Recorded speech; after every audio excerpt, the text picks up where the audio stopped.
Once you've ruled out the impossible, whatever remains, however improbable, must be true. And it is not a question of a little occultism or a touch of mysticism, Mr. Denton. It is vampires with a host of damned souls at Peloponnese. I am thy father's spirit, doomed for a certain term to walk the night. Here, the old gods aren't dead. And what of the true god? He's dead. You can't complain. People assume that time is a strict progression of cause to effect, but actually, from a non-linear, non-subjective viewpoint, it's more like a big ball of wibbly-wobbly, timey-wimey stuff. You're listening to Paranormal UK Radio. Hi everybody, this is Irene Allen from the Paranormal UK Radio Show, the flagship show of the Paranormal UK Radio Network. And again with me tonight is Mark Johnson. And you remembered my name. I'm impressed. I know. Aren't I clever? And I've done that in one take. Now that is a record. That is a record, Mark. Yeah, you've been getting it right more often than not lately. I think, with practice makes perfect. Well, it's only been, 6-8 years or whatever. However long we've been doing these shows, yeah. Yeah, and there was no language, no naughty words coming out. I'm quite proud of myself. Maybe it's because I had an Italian lager this afternoon. Could be it. Could be it. I only had one. You had a Peroni? I had one. You had a Peroni? Yes, I had a Peroni. Peronis are good. I like Peronis, especially in the hot weather. Oh, it's been so hot here. It really has. Last week we had the rain and we had the wind and it was freezing cold and it was a matter of putting on the central heating and the woolly knickers. And this week it is so hot you just want to jump into the swimming pool. We've been having off and on weather like that the last couple of weeks. It's cooler today, but starting tomorrow, it's supposed to be in the 90s, feeling like 100, really humid. It's going to be really nasty. What about those fires you're having over there? Not in my part of the country. No, it's in the west, isn't it? Yeah, west they have fires. It's been really hot, really bad. Yeah. I know they had some down by John Edmonds area in Arizona, and of course California always gets the wildfires. So yeah, but we get. No, I've been watching that on the television. Some poor fellow. He said that he had 4 dogs. He couldn't get them out of the house in time. That broke my heart. I hope there hasn't been any casualties, has there? I don't know. I haven't heard. You haven't heard? I've been busy. Don't you listen to the news, Mark? No, I try to avoid the news whenever possible these days. So what have you been doing? Other than work and, we got hit the other day with the remnants of that one Hurricane Elsa, and it brought down this gigantic tree in my backyard. Actually, it's down, my property comes up to a slope and it goes down a real steep incline. And that's because you live on a mountain, Mark. Yes. Well, a tree way down at the bottom of the incline, thankfully on my neighbor's property line, not mine, the tree broke at the base and fell half in his yard and half in my yard, and this thing is huge, and now we got to try to find a tree service or somebody to come in to cut it up because it's too big. Season it, like I said, season it and then use it next year. No, however long it takes to season a tree, I don't know. Cut it up, but don't waste it, Mark. No, we'll keep the wood. Definitely. So anyway, haven't you got a shredder? No. Chipper? A wood chipper? No. Yeah, a wood chipper to you, shredder to us. No. And shred the branches, put them on the garden. Create some mulch. Maybe I can rent one. Who knows? Yeah, never know. Nope. Anyway, Anyway, Okay. we ready to get on with the show? Yes, please. Okay, why don't we do that then? right. So we have a very interesting guest tonight. We have a great guest tonight. His name is L.A. Marzulli, and he is an author, a lecturer, and a filmmaker, which I can't wait to talk to him about, being a fellow filmmaker. He's penned 8 books, including his Nephillim trilogy. One of those books that we'll be talking about tonight. There's 2 parts to it: On the Trail of the Nephillim, Giant Skeletons and Ancient Megalithic Structures. So, L.A., welcome to the program. Irene and Mark, thanks for having me. Appreciate it. Now, if you could tell us a little bit about your background. What got you involved in researching giant skeletons and the ancient megalithic structures, especially as it involves the Nephilim as outlined in the Old Testament? Yeah, there's actually 13 books and a ton of films. We've got the Watchers series, which are 10 films, and then the our UFO film, which is released free, called Disclosure: The Coming Great Deception, Luciferian Endgame. That's free by going to my YouTube channel, L.A. Marzulli, or streaming.lamarzulli.net. You can watch it for free because it's coming down, folks. Then we did 2 films on Fatima, and then our new series, On the Trail of a Nephilim. There's 7 in those in that series, and we're working on number 8, 9, 10, 11, and on it goes. But I was into all things arcane as a child. Always looking for the sort of odd things. I was just fascinated in anything sort of arcane, if I can use that word. And I remember when the Beatles came in, I was like 13, and of course they brought Eastern mysticism into the West, which is why we have yoga on every corner right now, basically because of the Beatles. It was the greatest occult explosion since the 20s. It was unbelievable what happened all in the West. And so people turned from the predominant paradigm, which is sort of a Judeo-Christian worldview, to this new age kind of quasi-occult themed, and embraced it. And that's why we have shows like yours, because this all happened way back in the 60s. I was completely caught up in it.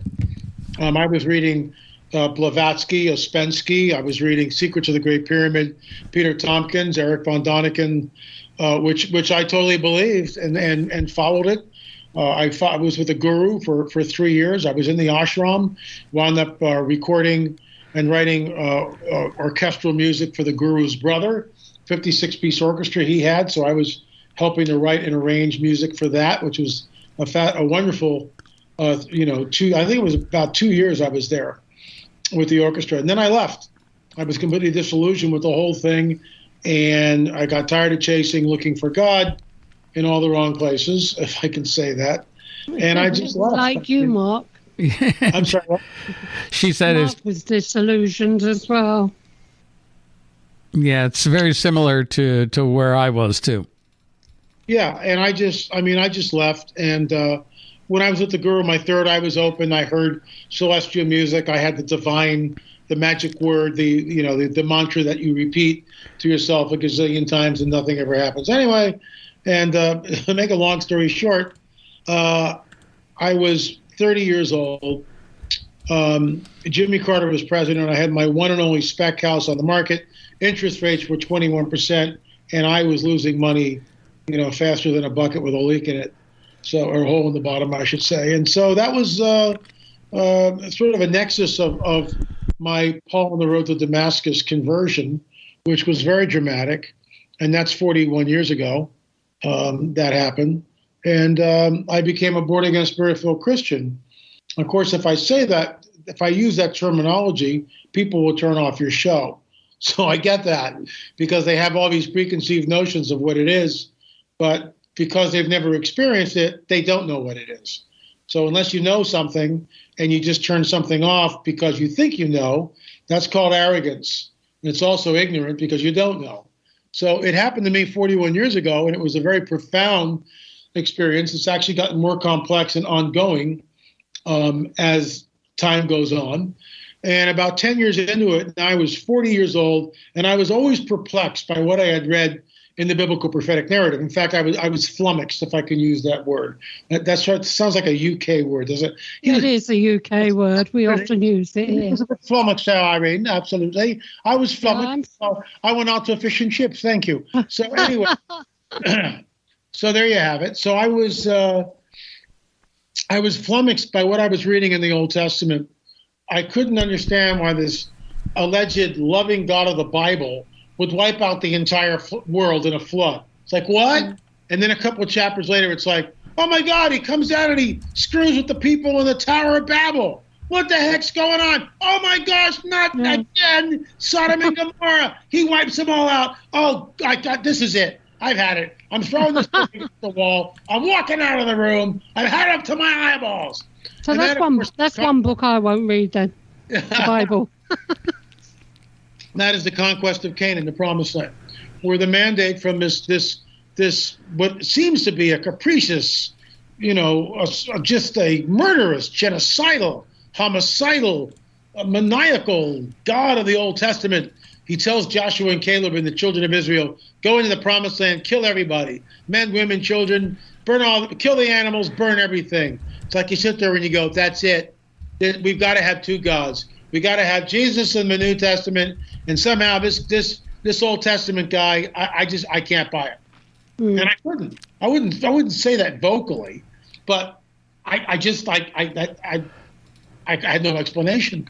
Nothing made sense until 10 years into it, I got a book by my mentor, who became my mentor, Dr. I.D.E. Thomas, The Omega Conspiracy, and he opened up this very enigmatic scripture. It's right there, but it's hardly ever taught on. It's the first book of the prophetic literature. It's called Genesis. And you go to chapter 3, and you go down to verse 15. And the scene is this. In my opinion, you've got the pre-incarnate Christ there. You've got Adam and Eve, whoever you may think or may not think it is. And then you've got the dragon. And this mandate comes down. This prophecy comes down, which is just bizarre. I believe it's the pre-incarnate Christ who turns to the dragon and says, your seed, your offspring, to the dragon. The dragon's offspring will be at war and enmity with the offspring of the woman. He, coming from the woman, will crush your head. You will bruise his heel. Unless a person understands what that means, you have no idea what the rest of the biblical prophetic narrative is about. None. You have no, in my opinion, you have no idea. Because when you get to the flood, you're flummoxed. When you get to the Tower of Babel, you're more flummoxed. When you get to Sodom and Gomorrah, you're pulling your hair out. And finally, with the conquest of Canaan, you throw the book and you become a Buddhist. I mean, that's basically what you would do. Of course, I'm talking tongue-in-cheek here. The bottom line is that sets up something that not too many people know about. Okay. There is a seed war between the offspring of the dragon and the offspring of the woman. The dragon knows that someone is going to come from the seed, the offspring of the woman, who will crush the dragon's head, take his kingdom from him. Dragon doesn't like that. No, well, he's not going to do that. Although he knows that more than likely, because the guy who told him was the real God, that he's probably toast. But no matter, he's gonna make this thing work. 3 chapters later, in Genesis 6, we get some of the most profound prophetic literature in all of the biblical prophetic narrative. Most people aren't aware of it. Most churches never teach it. Most pastors have no idea what it means. I'm just thumbing through my little Bible here that I've got in here, trying to keep up with you. Carry on. Carry on. Yeah, please. Thank you, Lieutenant. Carry okay. On. So, okay. I love you. When you get to Genesis 6, yeah, the sons of God saw the daughters of men, that they were fair, that they were beautiful, that they were comely. And they took wives from whoever they chose. And they had children by them. And the Nephillim were on the earth in those days, skip down a little bit. And also afterwards, when the sons of God took the daughters of men and had children by them, these were the great men of renown. Well, there's your deal. And my new book, Countermove, How the Nephilim Returned After the Flood, gets into this in huge detail. The other book, which touches on it in great detail, was The Cosmic Chess Match. Because we only have an hour, for those of you who are listening and want to do a deep dive, those two are what you want to get. Countermove, the newest one, How the Nephilim Returned After the Flood. The other book is called The Cosmic Chess Match. Both of those books will give you a clear idea of the battle that we're in and what's really going on the planet, in my opinion. So here's the deal. We know that the Nephilim are there. And what they're doing is they are contaminating the genome.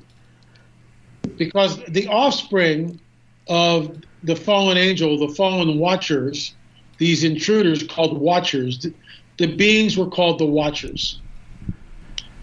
Yeah, and the offspring of the watchers and the women of earth, the human women of earth, are the Nephilim. Well, I do know the Book of Enoch goes into that in a lot greater detail about the watchers, how they came to their decision and everything that they did. And the book Countermove really gets into what Enoch talks about. Absolutely. So there you go. So what happens is that the fallen ones basically contaminate the entire human genome, except for Noah and 8 people. In fact, when you look at the scripture, what it says, but Noah was pure in all his generations, which means that his DNA is intact. So this one coming from the woman can still be born. And of course he is later on. So what happens all throughout the Old Testament is the fallen ones, the watchers, continue to do the same thing over and over and over again. Sodom and Gomorrah is an absolute cesspool of Nephilim, in my opinion. Tower of Babel, Nimrod becomes Gibborim, becomes Nephilim through ritualistic sex magic. So he doesn't destroy the whole planet, he just confuses the language. Sodom and Gomorrah, too much, too going on, see you later. It's a cesspool. It's an absolute cesspool of Nephilim, in my opinion. Finally, when you get to Sodom and when you get to the Promised Land, guess who's there? Read Numbers 13:33. We saw the Nephilim, and we were like grasshoppers in their sight. And so finally, 40 years later, they go back in. This is a 3-hour conversation, guys. I'm moving very quickly. Speed it. I was going to say you have to speed it up. Then we're getting the Cliff Notes version. That's my point. That's my point. We don't have time for it. So the bottom line is this: that what we see in the Promised Land are the different tribes of the Nephilim. The Nephilim, the Anakim, the Rephaim, the Zamzumim, the Horites. They're all there. And that's why the mandate comes down. This is move, counter-move, move, counter-move, move, counter-move. This opened my eyes. This changed my life.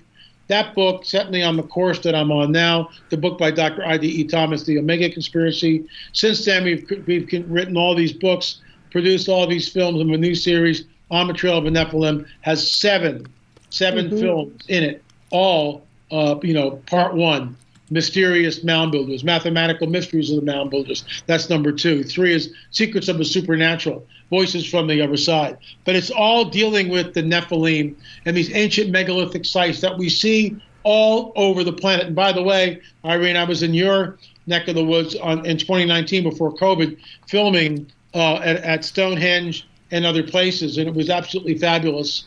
Yeah, because we got an elongated skull there, haven't we? That was dug up in a mound. She was meant to be a queen or something. Did you ever meet Maria Wheatley? I interviewed her. Yes, I interviewed Maria. We spent a lovely afternoon with her, as you say. She's a lovely girl. We were up at Salisbury and the Great Circle Mound that's there, and we spent an entire morning and afternoon with Maria. And I haven't done anything with the footage yet. I'm working up to it, but she was a little afraid to meet me because she knew who I was. You're the power, you see. It's your presence. And at the end of the afternoon, we had a lovely time with her. And she wrote me this this lovely little letter on an email the following day, expressing, what a great afternoon, great time we had. That's nice. And I consider her just a friend, a colleague, great researcher, and we had her on the show a few years ago, actually talking about this elongated skull of this queen that was found in one of the mounds down there. Do you remember, Mark? Yes. Yeah, I remember, Maria. Yeah, just to, I want to back up a little bit for some of our listeners who might have gotten a bit lost in that. I know you're trying to cram a lot into a little bits here. So just to paraphrase, you're talking about, according with the Bible, the Watchers, whoever they were, whether they're extraterrestrials, whether they were whatever, came down, interbred with humans, created a hybrid race. Now, the one thing I always found in that passage when in Genesis, when it said created the Nephillim, who were giants, heroes, men of renown. Okay, and I always took that to be more figuratively than literally. As giants, I thought they were talking about like somebody giant of stature, not physical giants. Although there has been a lot of evidence of giant human beings found all over the planet, including right here in the U.S. There is a gentleman that we had interviewed, Jason. Oh, do you remember Jason's last name? Irene, because I'm having a brain freeze right now.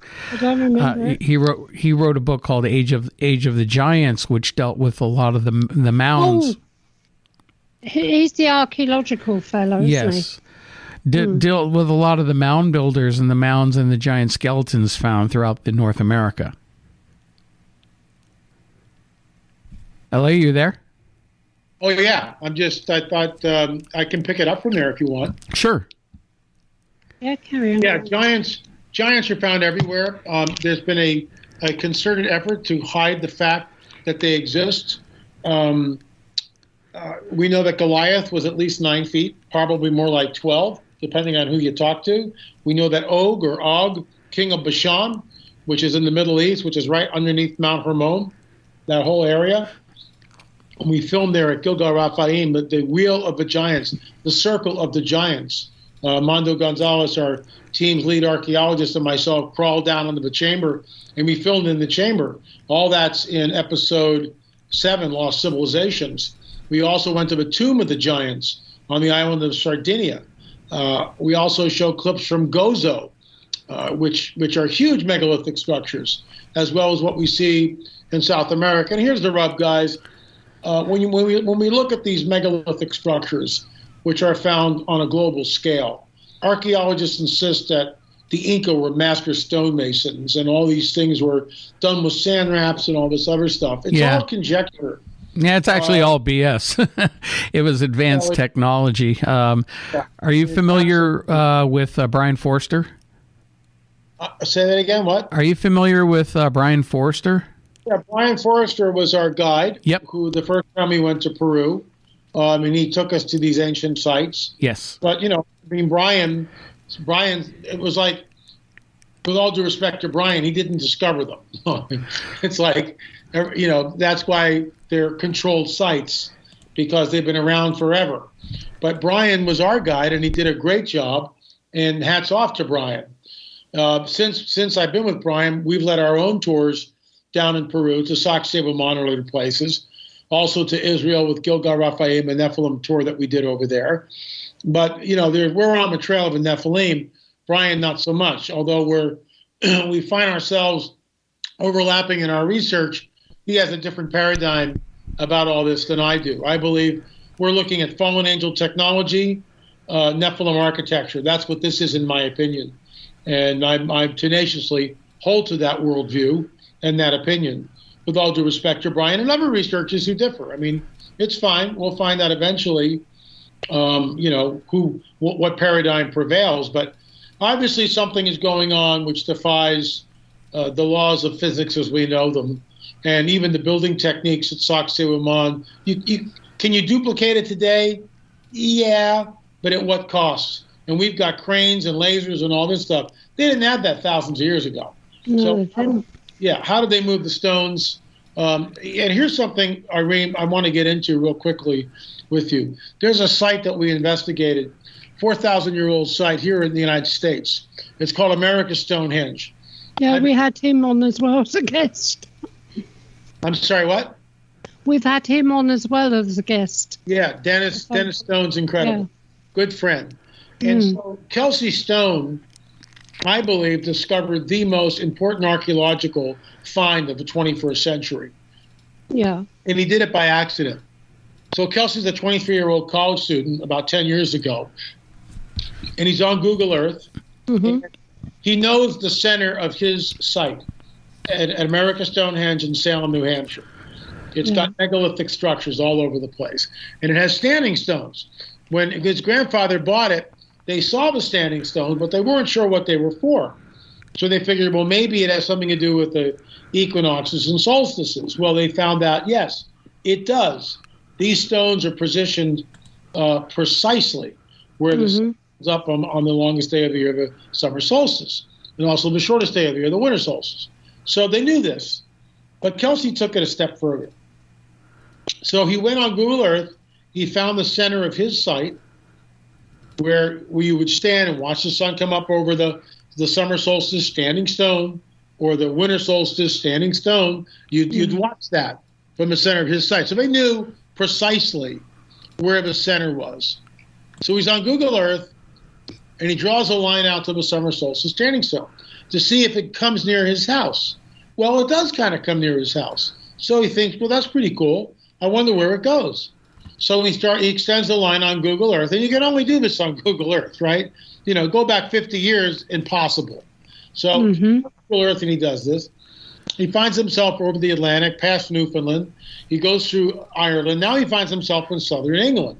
And he thinks to himself, gee, I wonder how close I am to Stonehenge, England. Mm-hmm. He scrolls in and scrolls in and zooms in and zooms in. Straight line. And that line splits both of the center trilithons at Stonehenge, England in the UK, precisely dead center. And you remember those trilithons are canted, one over. They're like the whole site's in a horseshoe in the UK, and these things are like 45-degree angles from each other. So the line goes through the center, the top, the lintel, the top of that archway, for lack of a better word. It's not an arch, but those two doorways. That line intersects. You can't do that in the ancient world. So you're talking about the archway on the inner henge, aren't you? Because there's another henge that surrounds it. I'm talking about the two large trilithons, the two uprights with the lintel going across. Do you know something, L.A.? When I was a child, I used to play on those stones. Wow. In the recent years, obviously, they've now fenced it all off, but it used to be open. You could go over, run across there and play on them. When I got photographs. In 1973, same thing. I didn't know what I was looking at. I was a kid. I was 23. I was there with the Guru's Orchestra. And we stopped. I all got out of the bus, and we wandered around Stonehenge and made goofy remarks. We didn't know what it was. There was no fence. There was nothing. All that changed, completely changed. But the bottom line is this, Irene and Mark, that line from America's Stonehenge travels thousands of miles and intersects the center trilithon. You can't do that in antiquity. And it's very, very, very deliberate. The second film, it's like part 1 and part 2 of America Stonehenge. America Stonehenge, it's actually episode number 5 in the On Trail series. It's called The Axis Mundi, the center of the world. And that's where we show the connectivity between the site in America, in Salem, New Hampshire, and America Stonehenge. But there's also connectivity to Chaco Canyon, Teotihuacan, Machu Picchu, the Canary Islands, and the Great Pyramid. So they're all connecting with ley lines then? Not necessarily ley lines, but they are connected. They absolutely are connected. But it's amazing how they can do it precisely in those days. Well, there's got to be a higher intelligence here somewhere. Well, definitely. And that leads me to this. Going back to the dragon, who is the prince of the power of the air? Yeah. It's the dragon. This is why we call it Nephillim architecture, fallen angel technology, because you can't do this unless you're in the air. So you have two choices. They're either extraterrestrials from planet Zubo, or they're interdimensional entities headed up by a very nefarious character called the dragon, who's setting up these sites on a global level. Why? To be worshipped. Yeah. It's amazing. Is that absolutely amazing? When you actually get into it and start listening to what you're saying, you've opened my eyes already. I told you would. Well, when you talk about the dragon, let's get into a little bit more on this character. You're considering the dragon being an equivalent to a Satan, or another type of, like, if we talk about extraterrestrial encounters, people talk about the reptilians, which that could very well be like a dragon race. The Aztecs and Mayans had dragons. Quetzalcoatl was the feathered serpent. Yep. It's everywhere, guys. It's everywhere. It's absolutely everywhere. And all the shamans know who it is that they serve. And there's a price for the power. You give up your soul. I spoke to a shaman on the Hopi Navajo Indian Reservation. This guy was studying to be a shaman. And in order to be a shaman, you have to kill a family member. Well, he couldn't do that. So he fled the reservation. He became a born-again, spirit-filled Christian and then a pastor. Wait a minute. I have to back that up there. That's not a shaman. That's a skinwalker. That's the evil shamanism part where they have to kill a family member in order to be initiated into that part of, which is a very evil form of shaman. Traditional shamanism in most cultures is very spiritually based and very positive in healing, but not what you're describing, which is those to become a skinwalker. That's what they have to do. And I would concur with that, but I would differ with you on the shaman, because they get their. Let me put it this way: where does ayahuasca come from? I mean, it just doesn't fall out of the tree. I mean, it's a concoction of all these, these two different plants and stuff, and you've got to mix them and do it all right. Well, where did that formula come from? Does somebody just go, I think I'll make ayahuasca? What's that? I don't know. So, I mean, it was given. It was given. And what we know from the Book of Enoch, and you referenced that earlier, Mark, that fallen angels gave this technology of the procession of the lunar, of the stars and the seasons, and the lunar procession of 18 and a half years. They gave all this stuff. So in my opinion, we may differ on this, shamans still are going into the second heaven. They're still gaining access in some ways to what I would call fallen entities. And that's where they get the power. And they're using drugs to get there, whether it's ayahuasca or, as Carlos Castaneda would say, the little smoke, or peyote, whatever it is. They're still using that as a catapult. And look, I lived that. I mean, I did all that in the 60s. I took peyote. I did LSD. I had spirit guides. That's what makes, in some ways, my position where I am now, because I've been on the other side. I mean, I had spirit guides. I mean, I astral projected. I did all that and got nowhere. Actually got into a lot of trouble in some cases. But, because they don't want to leave you when you want them to go. No, we like it here. So it's I know that one. Yeah, that's another kettle of fish. Yeah. So we may differ on that. That's fine. The bottom line is this, that there is a hidden history which has been deliberately obfuscated from the peoples of the world that shows a supernatural worldview. And because Darwinism is the paradigm that runs pretty much globally everything, and in Darwinism there is no God, no supernatural, no afterlife, really no right or wrong, no absolutes, nothing. I mean, we're just here. We're an accident. And that's what they believe. And that's fine. Believe that. I find it absolutely hopeless.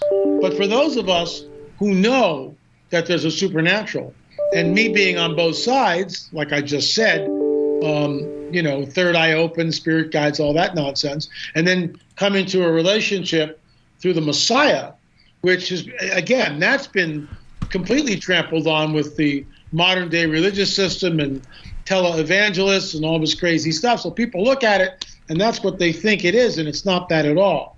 What it was 2,000 years ago and what it remains today is an experience, a relationship with the living God. And it's not what people think at all.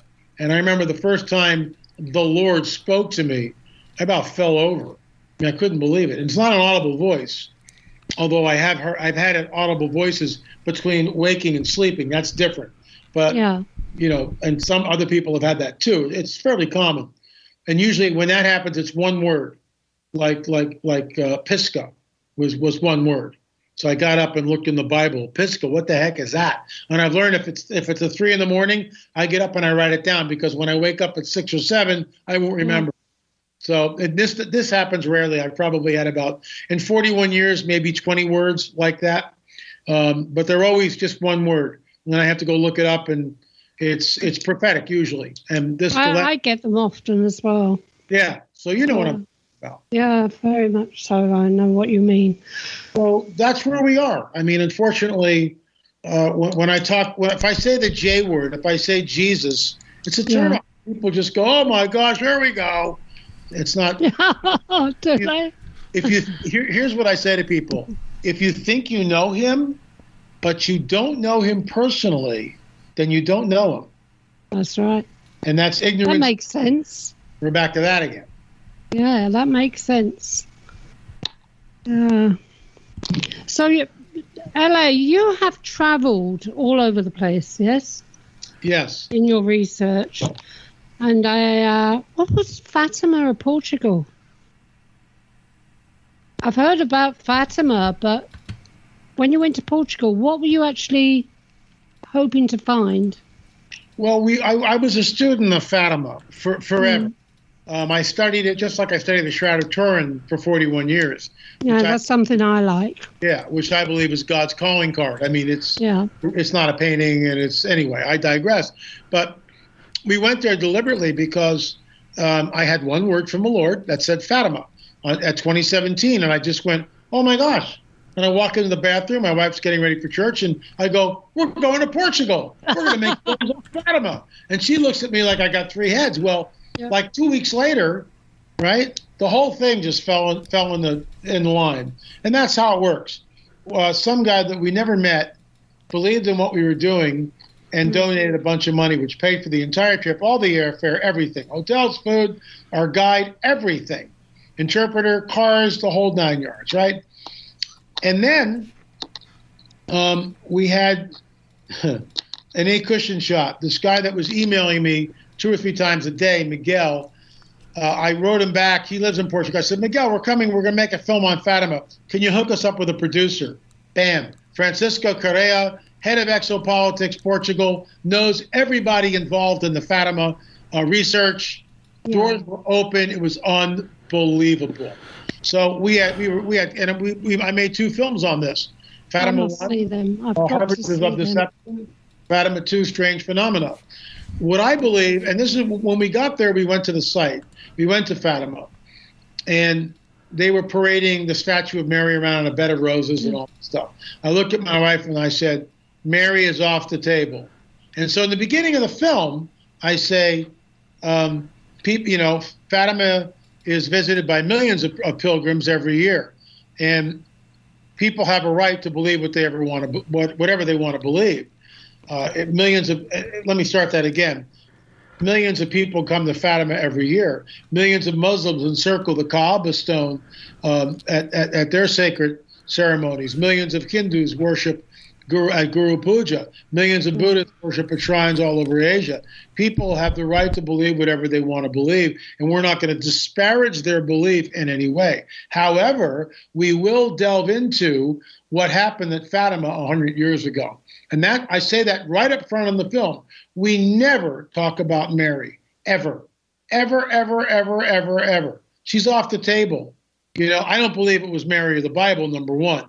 Number 2, this entity that appeared communicated with the children telepathically. Number 3, she was about 4 feet high, and she wore a skirt that went just below her knees. Women didn't dress like this.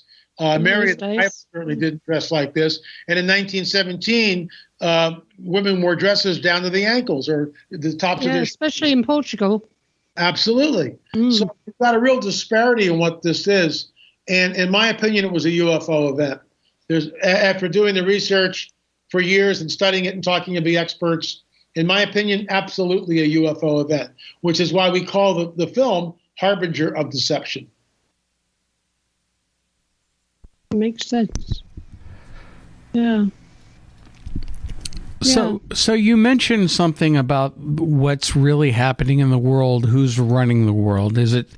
Are you inferring that these Nephilim or other types of beings are behind what is going on currently in our society?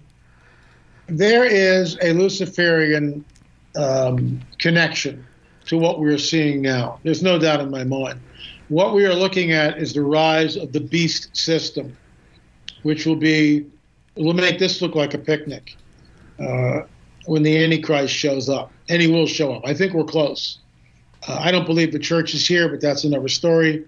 But I think we're close to seeing the rise of the figure that they call the anti-Messiah, the Antichrist, the one instead of Christ.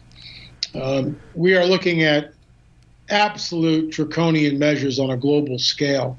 We're looking at everything being turned upside down, which, again, the biblical prophetic narrative speaks of truth is thrown to the street, good will be called evil, and evil will be called good, which is exactly what we're seeing, in my opinion, all across the board.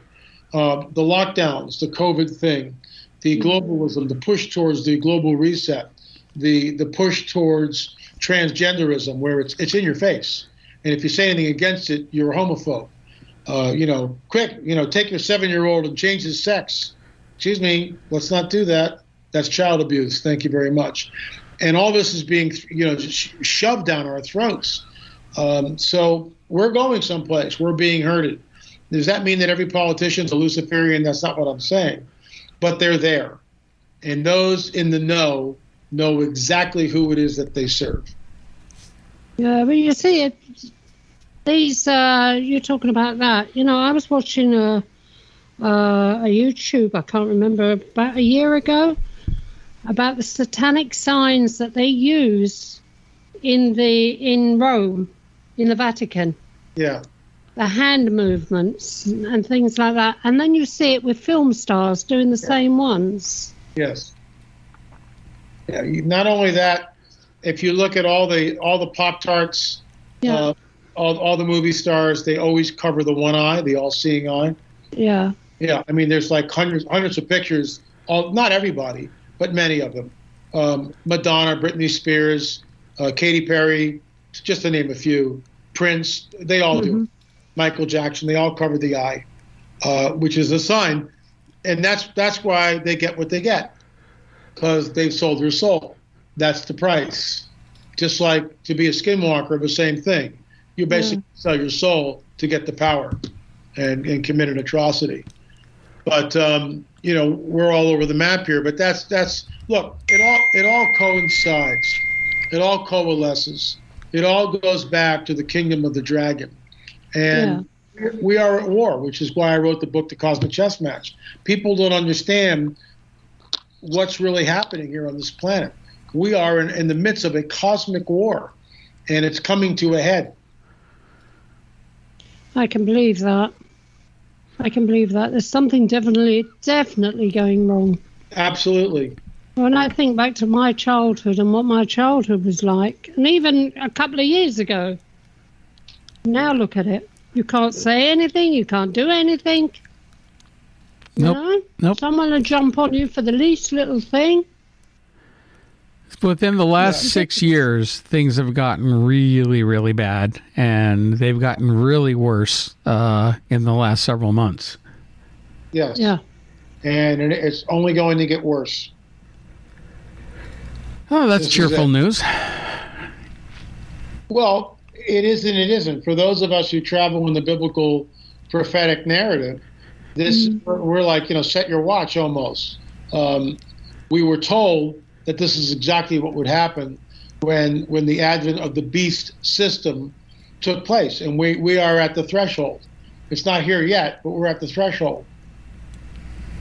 So if the Antichrist does come back, do you think he would come back as a man? I believe that he will be a hybrid. He will be the seed of the serpent, the dragon. He will boast some sort of a UFO/alien connection. Now remember, when I say alien, anything that does not originate on this planet is by definition an alien. All right? So that's a very broad blanket in which to cast over these intruders which come and they go to manipulate space, time, matter, and energy. And now we know that the UFO phenomenon is real. Why? Because the United States government has said it's real. So it's no longer the stuff relegated to George Norrie's show or some out-of-the-way podcast someplace. It's mainstream. It's everywhere. So this is why I made the film, guys, because this is the coming great deception. It is. It's the coming great deception of a Luciferian endgame. Watch this closure, folks. It's for free. It's an hour long. And we're working on part 2. No Nick Pope. We interviewed Nick. I know Nick Pope. Part 2, and as well as George Norrie and others. So we're on the trail. And, my paradigm's a little different than most. But, again, I look at this book, which was written for thousands of years by 66 authors. And as Chuck Missler used to say, it's an integrated message system. Yeah. And the fact that it's got this prophecy running all the way through it, from Genesis to Revelation, it differentiates. It enables that book to stand out and set apart from any other book on the planet. There's nothing else like it. So, that's right. While I have studied the Bible, I know it fairly well. I still wonder, with everything that's happening, and as you say, it's going to get worse before it gets better. What do you say the end game is? What do you think the final resolution is going to be? Well, the good news is at the end of the 7 years, the rider on the white horse comes with the armies of heaven. And remember, on that battlefield, the kings of the earth have gathered. Spirits like frogs go out. Something out of the Lord of the Rings almost. The Wraith Riders. And they go out and they gather the kings of the earth and they assemble on the plain of Megiddo. And they are looking up. They're not fighting each other. They're looking up because they know that the rider on the white horse is coming and they want to destroy him. But it says that out of his mouth, the rider on the white horse, out of the rider's mouth comes a sharp sword with which to strike down the nations, and he will rule them with a rod of iron. What happens is it's the return of the king. The king returns and sets up the millennial kingdom for 1,000 years. Yeah. And those armies that are with him are riding on white horses, dressed in white linen, fine and clean. We are the white horse police force. Those of us who get to ride with the king, and there are many, when we touch the ground, and this will blow your mind. I'll tell you a story. I need some water. Give me a second. Okay. 41 years ago, I'm a brand new Christian. I'm lying on my bed, I'm getting ready to go to sleep. So, in the body or out of the body, I can't tell you. This has only happened twice in 41 years. So I was taken. I was in the scene for 3 seconds. 1, 2, 3, back. Just like that. Yeah. Second one, I find myself riding on a white horse. There is no saddle. There are no reins. I'm holding on to the horse's mane. Second two, I realize I'm in a great throng of riders. Everybody's on white horses. We are in a horseshoe shape, and these armies are stacked. Sugar. Of each other, like level 1, 2, 3, 4, 20, 25, like that. Horseshoe shape. In the center is the rider on the white horse. We are flying down. I'm on the top right, not the very top row, but on the right flank, about 8 rows back from the front. We're riding down. I had no idea what I was looking at. So when you go to Revelation 19, behold, I saw heaven standing open, and there before me was a white horse whose rider is faithful and true. With justice he judges and rules the nations. His eyes are like flaming fire. He is dressed in a robe dipped in blood. His name is the Word of God. And it goes on from there. The armies of heaven were riding with him on white horses, dressed in fine linen, white and clean. So I was there for 3 seconds. LA, I had a dream once of this person on a white horse, right, on a horse. And then I joined up with these other people, and we were walking across it was like a plain or a desert or something like that, but we were all in the shape, we were side by side, but we made a horseshoe. Huh. And we walked. Do you remember that, Mark? I told you about that. It was we moved as a horseshoe across the land. Oh yeah, God, yeah, that was a few years ago. Very interesting, because the shape of the army was in a horseshoe, but stacked. So it's not just one level. Like I said, 1, 10, 20 levels of flying horses. So I'm in bed. Now it's about 36 years later. My father has just passed away. I'm at my boyhood home. I'm laying in bed, and the Lord speaks to me. And he says, Holy Spirit, the Spirit of the living God, because that's what happens when you're born again, Spirit-filled. The Holy Ghost fills you, and he can direct your path if we let him. So I'm laying in bed, and the Lord speaks to me and goes, do you remember the vision that you had? And I go, absolutely, that was amazing. Can I have another? Dead silence. Mm-hmm. And he goes, what do you think happens to the horses at the end of the battle? And I'm thinking to myself, I don't know, maybe they get rounded up and corralled someplace? And he goes, that horse is a gift from the Father to you. Mm-hmm. So I'm thinking to myself, oh, great, I don't like horses. I get to take care of a horse. I know what that entails. I really don't want to do this. That's what I'm thinking. Yeah. And I can tell I'm kind of annoying the Holy Ghost a little bit with my not embracing the idea. There's a very pregnant pause, and then he says, and those horses can fly. At that moment, I sat up in the bed like a little kid. Can I see him? Can I see him? Please, can I see him? Can I just see him like that? Oh. So the horse is a gift. What does every kid want? Like pony. Right. So the horse is there. It's a gift from the Father to us. And the horse flies. So when Jesus lands, and I realize, guys, you can call me crazy, but it's in the book of Revelation. And what was written will come to pass. What was foretold is unfolding. That's my hope. And it's out of this world sci-fi. I get it. But I know it's true because I was there. And when we land, we're dispatched to help rule the nations, because you've got 4 billion people on the planet who don't have a clue as to what just happened. Who's this guy on the white horses? Oh my gosh, this guy, the Antichrist, they won't call him that. But they killed him. He's gone, and all his armies are gone. Now what do we do? And so we're dispersed to all these different countries, and we heal the nations. We heal the sick. We raise the dead. We do all that. And I realize that sounds crazy. L.A., I can't possibly believe that. Read the book of Revelation. And Jesus says, these works and greater you will do. And I truly believe when he says greater, these works and greater you will do, it's for the millennial kingdom. It's future. Yeah. It's future. That's where we're headed, folks. That's the good news. Wow, that is the good news.